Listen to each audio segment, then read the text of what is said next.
I'm Austin Butler. I'm Norman Reedus. This is Picture Car. Come check out these bikes.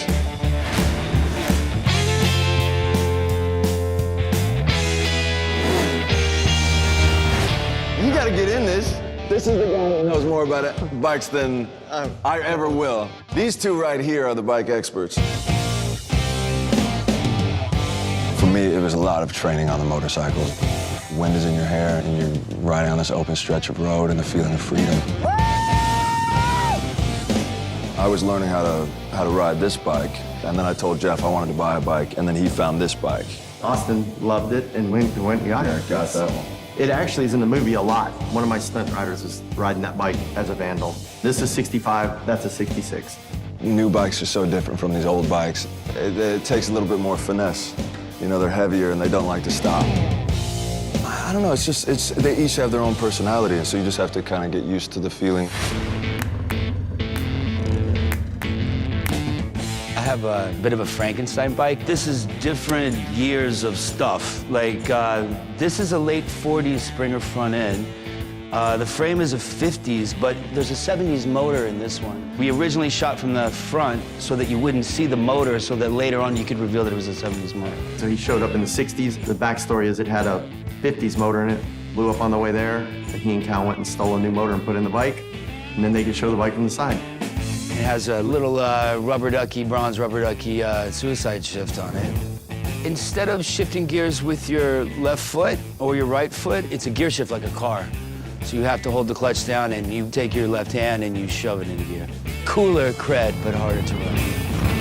Jeff told me I cannot hold the rubber ducky to shift. He's like, if you touch this, it'll break off. So my knees are up here. I'm trying to thread this thing, but I can only put it in gear with my 2 fingers. And then right before, I'm sitting up there waiting to meet you guys for the first time, and I look over at the makeup artist, I'm like, can I borrow your glasses? And I put them on, and wait, are these prescription? And she goes, yeah. And I'm like, fuck it, you know, and just went down anyway. And then later, Oliver, who owns this bike, was like, yeah, you could totally do this.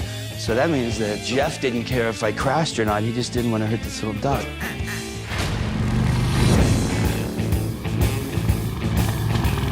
I mean, honestly, the brakes were a big thing, you know? Like, Stopping? Stopping. Yeah. The front brakes very squeaky and didn't really want to stop. They're all drum brakes. Yeah.